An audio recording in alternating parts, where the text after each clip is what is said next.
Assalamualaikum warahmatullahi wabarakatuh. Selamat pagi anak-anak. Nah, kembali lagi nih bersama Mbak Rahayu. Kali ini sesuai gambar di sini kita akan membahas manfaat keberagaman. Ini ada di materi kelas 4, tema 8, KD 3.3 dan 4.3. Ada yang sudah tahu bagaimana itu keberagaman? Ayo kita belajar tentang apa saja sih manfaat dari hidup dengan beragam latar belakang dan corak atau sudut pandang maupun suku, agama, ras, dan lain sebagainya. Maukah kalian belajar bersama Mbak Rahayu? Ayo mari kita belajar bersama-sama.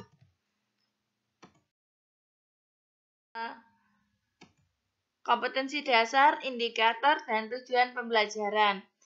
Kompetensi dasar 3.3 menjelaskan manfaat keberagaman karakteristik individu. Dan 3.4 bla bla bla. Lanjut adalah pengertian keragaman. Nah, sebelum kita belajar tentang manfaat dari keragaman, Mbak Rahayu mau jelaskan tentang pengertian keragaman atau keberagaman. Jadi, keragaman atau keberagaman bermakna bermacam-macam atau berjenis-jenis. Pada manusia, keragaman yang dimaksud adalah berarti perbedaan yang dimiliki oleh setiap individu. Contoh karakteristik individu,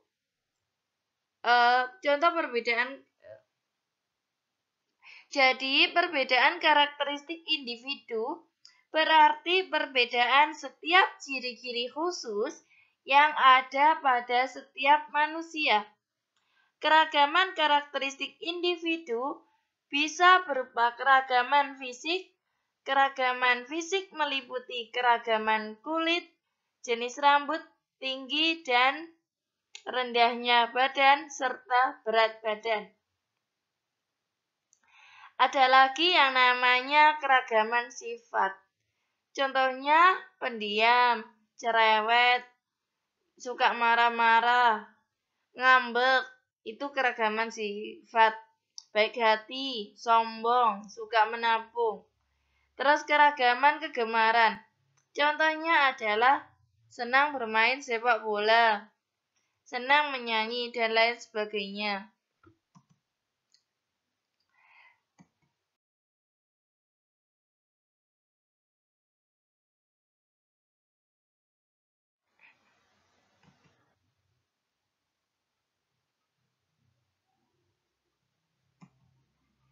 Assalamualaikum teman-teman. Kenalin, aku Ira.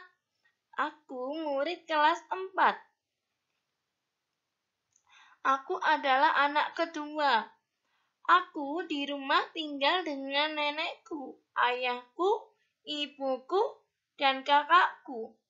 Aku memiliki warna kulit yang putih. Kami sekeluarga beragama Islam.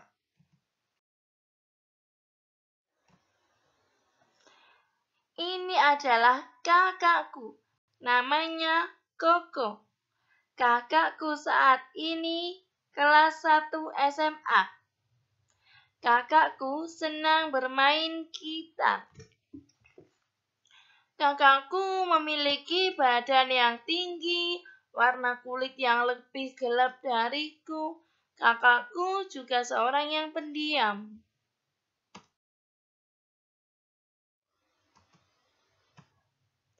Saat masih kecil, aku senang bernyanyi bersama kakakku, mulai dari lagu Balonku, Bintang Kecil, dan lain-lain. Kakakku sangat pandai bermain gitar.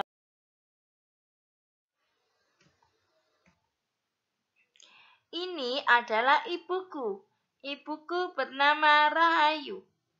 Ibuku memiliki warna kulit yang putih, sama seperti aku. Ibuku adalah ibu rumah tangga. Ibuku sangat senang memasak. Masakan andalannya adalah chicken stick dan ikan bakar. Aku senang membantu ibu.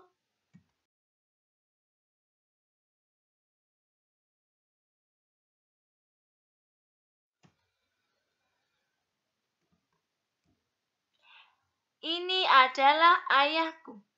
Ayahku bernama Richard. Ayahku memiliki warna kulit yang gelap, seperti Kak Koko.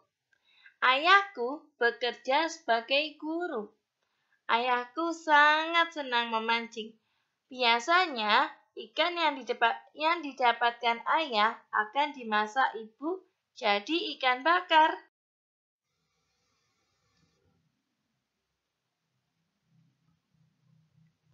Ini adalah nenekku. Nenekku berumur 56 tahun. Setiap hari, nenek senang sekali menjahit. Itu adalah kegemarannya dan pekerjaannya sejak muda. Lihat teman-teman, baju dan tas yang aku pakai ini adalah... Lihat teman-teman, baju dan tas yang aku pakai ini adalah buatan nenekku loh.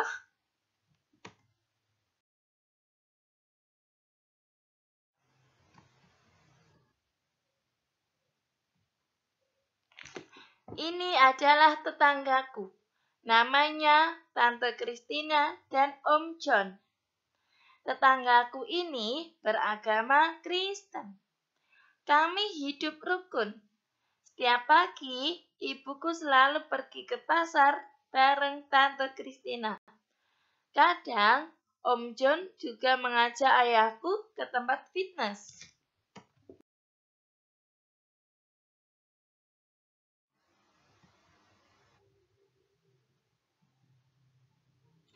Saat masih kecil dulu, aku dan Kak Koko selalu bermain dengan anaknya Tante Christina dan Om John. Di halaman belakang rumah ini, kami selalu bermain tiap habis asar sampai sebelum maghrib. Aku bahagia.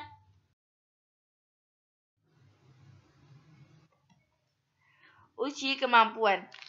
Setelah kalian mendengar cerita tadi, coba sebutkan keberagaman karakteristik dari kisah tersebut. Ditulis di selembar kertas, nanti dikumpulkan ke depan ya, anak-anak.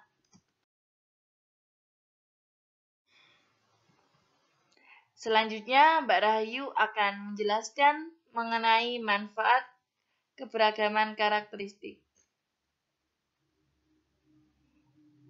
Yang pertama,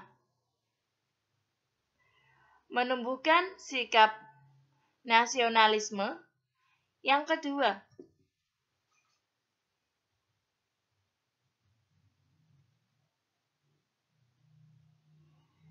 jadi menumbuhkan sikap nasionalisme ini bermakna perbedaan karakteristik yang ada termasuk di individu di lingkungan tempat tinggal atau sekolah akan menciptakan rasa cinta tanah air karena keanekaragaman adalah suatu kekayaan yang dimiliki oleh bangsa. Yang kedua, identitas bangsa di mata internasional. Dengan kemajemukan karakteristik atau keberagaman karakteristik, maka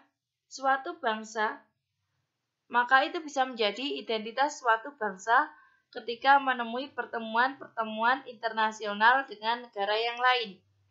Yang ketiga, alat pemersatu bangsa. Dengan mempunyai berbagai pakaian adat, bahasa daerah, dan sebagainya, tidak menyebabkan bangsa Indonesia terpecah belah. Namun itu adalah kekayaan suatu bangsa. 4. Sebagai ikon wisata. Dengan melestarikan keberagaman budaya yang ada, dapat menjadi magnet dalam bidang pariwisata. tarian, bahasa, dan artefak budaya lainnya bisa disulap menjadi objek wisata. Jadi misalnya, banyaknya tarian-tarian yang ada di Indonesia itu bisa ditampilkan di tempat-tempat wisata. Contohnya, ketika ada kunjungan dari luar negeri, biasanya rakyat Indonesia akan membuatkan tarian penyambutan.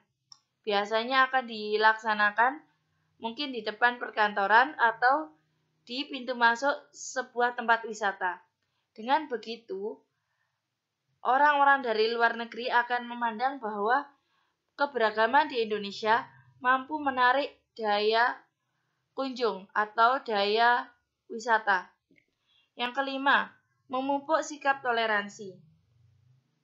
Dengan adanya keragaman budaya, diharapkan mempertebal sikap toleransi dan rasa tolong-menolong serta nasionalisme kita. Jadi saya jelaskan di sini, utamanya untuk toleransi dengan berbagai macam agama, kita sangat dianjurkan untuk bertoleransi dalam segi sosial dan bangsa, namun tidak untuk masalah akidah dan keyakinan. Jadi misalnya,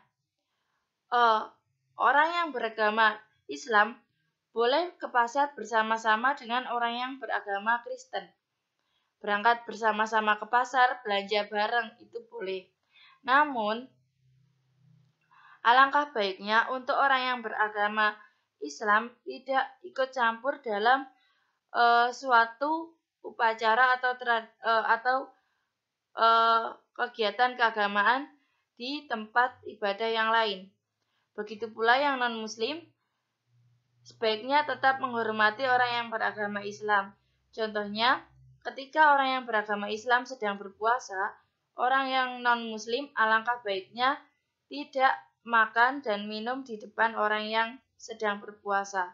Itulah contoh sikap toleransi dalam negara kita terkait dengan agama. Terkait dengan suku atau budaya, terkait dengan suku, bahasa. Jadi gini anak-anak, kita harus gini, misalnya orang yang daerah bahasa Ambon atau bahasa Batak, orang Batak dengan orang Jawa, ketika mereka memiliki ciri khas masing-masing dalam logat bahasa dan lain sebagainya. Namun kita memiliki bahasa Indonesia, jadi kita boleh belajar bahasa satu sama lain. Namun dalam berkomunikasi, apabila ada yang tidak memahami bahasa satu sama lain, alangkah baiknya menggunakan bahasa Indonesia. Atau apabila menggunakan bahasa daerah dan lawan komunikasi kita tidak memahami, alangkah baiknya yang tidak paham langsung bertanya, "Mohon maaf, bahasa yang ini artinya apa?" Dengan begitu kita bisa belajar bersama-sama tentang keragaman bahasa daerah. Yang keenam, menambah pendapatan nasional.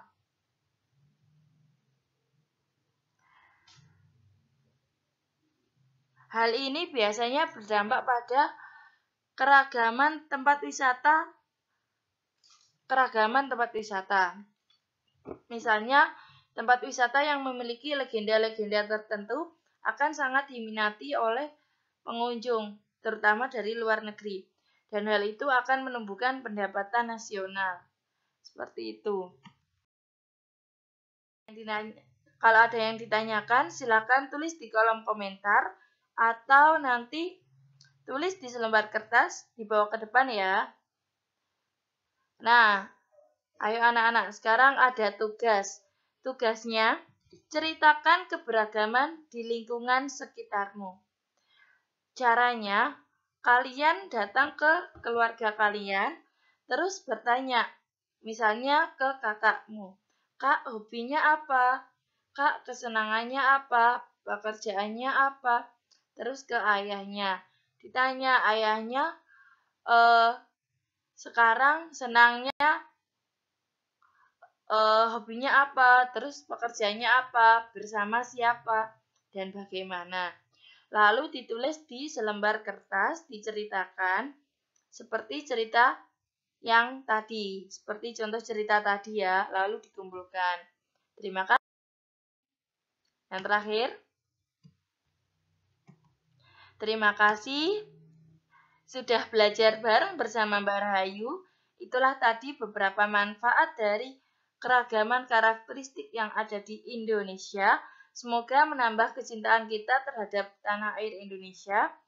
Mbak Rahayu akhiri ya. Wassalamualaikum warahmatullahi wabarakatuh. Sampai jumpa di kesempatan yang selanjutnya. Jangan lupa di like, comment, and subscribe. Dah.